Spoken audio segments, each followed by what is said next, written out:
Hello बच्चों, नमस्ते। आज हम हिंदी शिक्षण में मातृभाषा शिक्षण के सामान्य सिद्धांतों के बारे में अध्ययन करेंगे। मातृभाषा शिक्षण के सामान्य सिद्धांत कौन कौन से हैं, यानी कि एक भाषा सीखने के लिए हमें किन सिद्धांतों का पालन करना चाहिए।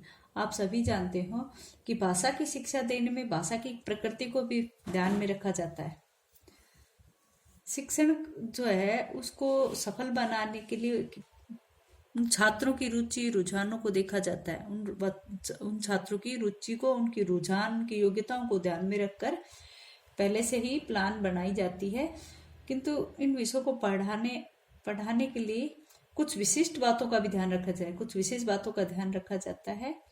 ऐसे कुछ सामान्य सिद्धांतों की चर्चा यहाँ पर कर रखी है, जिनमें कुछ का प्रयोग तो सभी, कुछ और अन्य विषयों के लिए, सभी विषयों के लिए किया जाता है, किंतु कुछ ऐसे हैं जो भाषा शिक्षा में ही सिर्फ प्रयोग में होती है।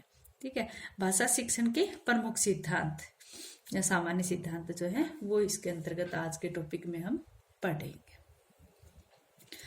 सबसे पहले हम जाने कि सिद्धांत क्या होते हैं।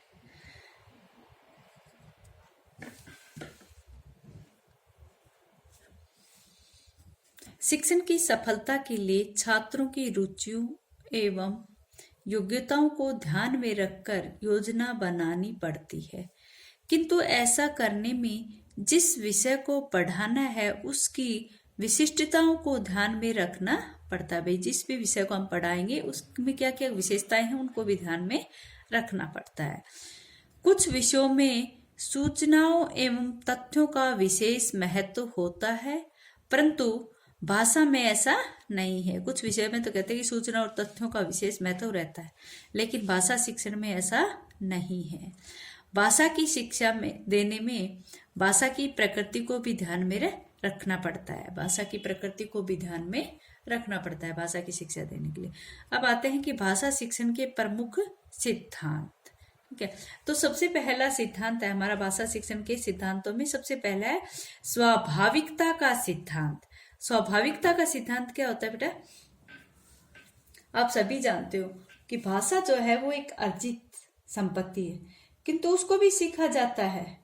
जो भाषा है वो मनुष्य की स्वाभाविक शक्ति किस प्रकार बनती है, क्योंकि कोई भी बालक है वो स्वभावतः बोलना सीखता है और सुनकर तथा बोलकर आप भाषा का विकास करता है। सुनने और समझने की कला अपने आप आ जाती है उसके अंतर्गत, इसलिए ये स्वाभाविकता का सिद्धांत इसको कहा जाता है। यदि हम कहे कि भाई बोलने की जो कला है वो प्रकृति द्वारा प्राप्त नहीं होती, तो हम भाषा को अतुल संपत्ति से वंचित रख लेते। ये शक्ति केवल मात्र भाषा सीखने तक सीमित नहीं होती, या अन्य भाषाएं भी सीखने की होती। तो स्वाभाविकता का सिद्धांत इसके अंतर्गत आता है कि बच्चा स्वभावगत भी सीख लेता है। फिर आता है कि प्रयत्न का सिद्धांत। प्रयत्न का सिद्धांत, जो भाषा है वो जटिल एवं सूक्ष्म है, जटिल है, इसे स्वाभाविक शक्ति से ही सीखा नहीं जा सकता, बल्कि इसको सीखने के लिए हमें प्रयत्न भी करना पड़ता है, इसलिए इसको प्रयत्न का सिद्धांत कहा गया है। भाई, भाषा के अंतर्गत तो जैसे श्रुति लेख है, वाक्य रचना है, सस्वर पठन है, अनुवाद है, कि तो ये जो सारे कार्य है ये प्रयत्न से ही सीख पाते हैं। भाषा की जो शुद्धता है वो प्रयत्न करने के बाद ही सीखी जाती है, इसलिए इसे प्रयत्न का सिद्धांत भी कहा जाता है। नेक्स्ट है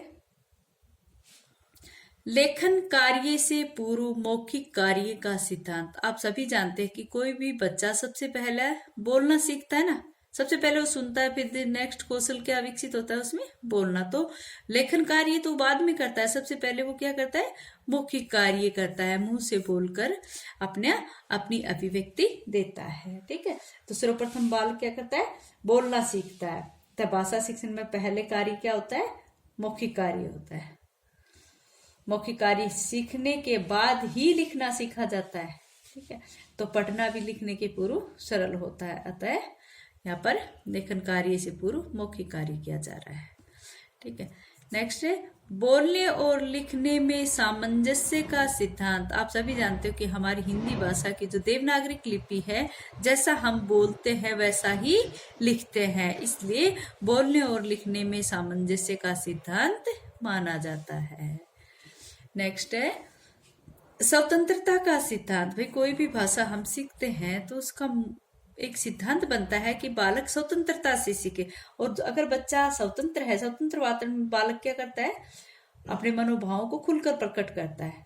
तो इसलिए स्वतंत्रता का सिद्धांत भी भाषा शिक्षण का एक सामान्य या प्रमुख सिद्धांत माना गया है।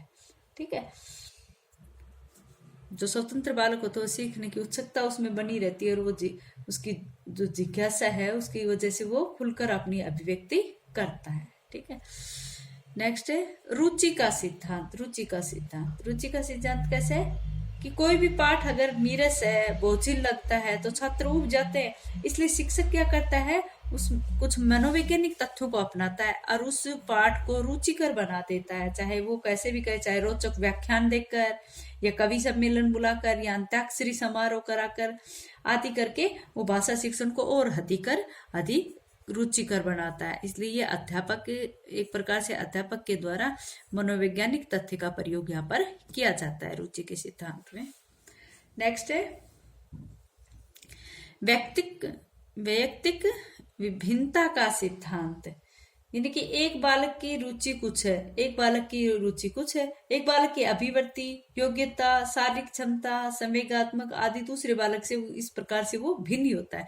यानी कि कहने का अर्थ है कि प्रत्येक बालक की रुचि, रुझान, योग्यता, शारीरिक क्षमता या अभिवृत्ति सब कुछ एक दूसरे से अलग होती है। तो कक्षा शिक्षण में हम सभी बालकों को एक समान शिक्षण कराते हैं, किंतु भाषा कौशल जो है वो एक व्यक्तिगत क्षमता के आधार पर संभव है। तो वो व्यक्तिगत भिन्नता के आधार पर बालक को यहाँ पर सिखाने के पक्ष में है। नेक्स्ट है बाल केंद्रितता का सिद्धांत। आप सभी बाल केंद्रितता का सिद्धांत, भाई हम किसी बालक को अगर भाषा की शिक्षा दे रहे हैं तो आज की हमारी जो शिक्षा है वो बाल केंद्रित है। तो हम उस बालक को योग्य बनाना है और उस बालक की ही भाषाई कौशलों का विकास हमें करना है। इसलिए भाषा शिक्षण का यह प्रमुख उद्देश्य है, प्रमुख सिद्धांत है कि वो बाल केंद्रित शिक्षा का ही पालन करे, बाल केंद्रित शिक्षा का पालन करे और भाषाई कौशलों का उसी के आधार पर विकास करे। ठीक है, आगे है क्रियाशीलता का सिद्धांत। क्रियाशीलता का सिद्धांत किस तरह है, बालक कोई भी भाषा तभी सीख पाता है जब वो सक्रिय होता है। क्रियाशीलता कैसे, कि बालक उसको सीखने के लिए तत्पर होता है, सक्रियता हो। केवल अध्यापक की सक्रियता यहाँ पर काम नहीं चलती, इसमें बच्चा अगर निष्क्रिय है तो वो किसी भी प्रकार की भाषा को नहीं सीख पाता है।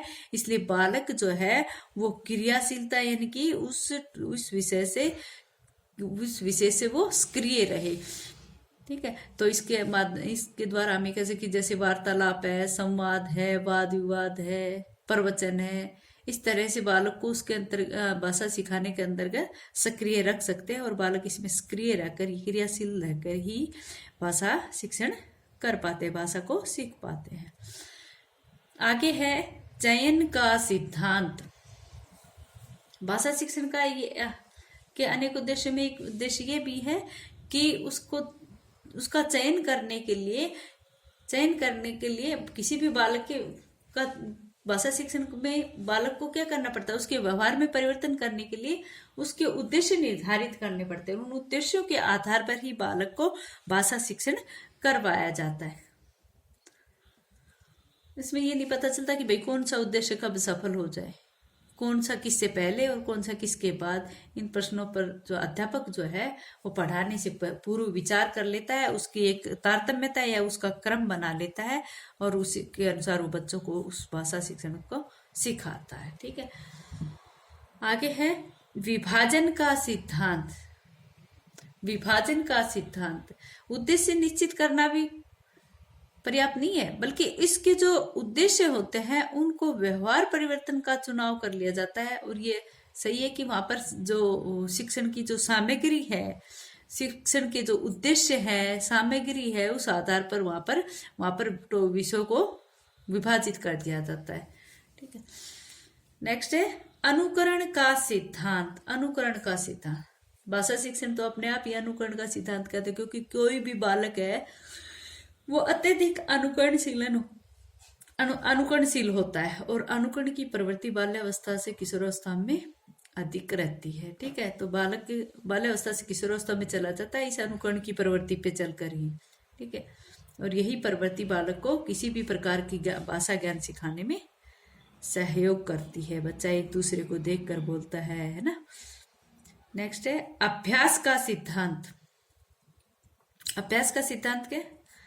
जो आपने थॉर्नडाइक का पढ़ा था, अभ्यास के नियम का सिद्धांत, ये एक नियम है। ठीक है, तो अभ्यास के बाद कोई भी भाषा हो उसको सीखने के लिए अगर हम बार बार प्रयत्न करते हैं, अभ्यास करते हैं, तो वो हम तुरंत सीख लेते हैं। कैसी भी जटिल भाषा हो उसको भी हम आराम से सीख लेते हैं। इसमें आता है कवि वृंद का था ना, करत करत अभ्यास के जड़मती होत सुजान, रसरी आवत जात से सिल पर होत निशान। रसरी आवत जात से सिल पर होत निशान, करत करत अभ्यास के जड़मती होत सुजान। तो जो भाषा शिक्षण है वो अभ्यास के इस नियम पर भी लागू होती है। और अभ्यास का नियम आपका मनोविज्ञान में थॉर्नडाइक का था। ठीक है, स्वयं संशोधन का सिद्धांत। स्वयं संशोधन कैसे होता है? आप सभी जानते हो कि एक बालक अगर रोटी को ओटी बोलता है तो दूसरे लोग उसको क्या करते हैं? चिढ़ाने लग जाते हैं। और जब वो चिढ़ाते हैं तो बच्चा क्या करता है? अब धीरे धीरे प्रयास करता है और ओटी से रोटी पर आ जाता है। इस प्रकार स्वयं संशोधन करके वो सीखता है। इसलिए ये भी भाषा शिक्षण का एक सिद्धांत है। आगे है बहुमुखी प्रयास का सिद्धांत। बहुमुखी प्रयास का सिद्धांत।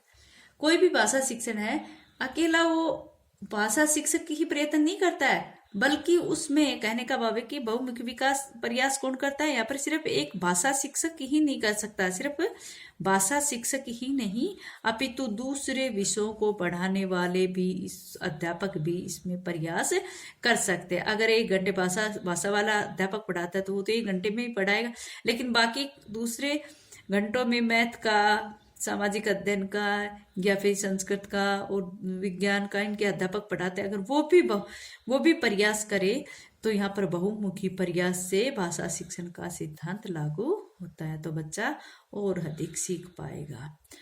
नेक्स्ट है शिक्षण सूत्रों के प्रयोग का सिद्धांत। भाषा शिक्षण के जो प्रमुख सिद्धांत हैं उनमें है शिक्षण सूत्रों के प्रयोग का सिद्धांत। और आप सभी जानते हैं कि हर्बर्ट स्पेंसर था, उन्होंने शिक्षण विधि पर विचार करते समय शिक्षण प्रक्रिया के विश्लेषण के आधार पर कुछ सामान्य शिक्षण सूत्र दिए थे। हर्बर्ट स्पेंसर ने शिक्षण विधि पर विचार करते हुए शिक्षण प्रक्रिया के अंतर्गत कुछ शिक्षण सूत्रों की रचना की थी, जिनमें से कुछ का प्रयोग हम भाषा शिक्षण में करते हैं, जैसे मूर्त से अमूर्त की ओर, स्थूल से सूक्ष्म की ओर, ज्ञात से अज्ञात की ओर, सरल से जटिल की ओर। ये सब क्या है? शिक्षण सूत्र जो हर्बर्ट स्पेंसर द्वारा निर्धारित किए गए थे। अच्छा बच्चों, आज इतना ही।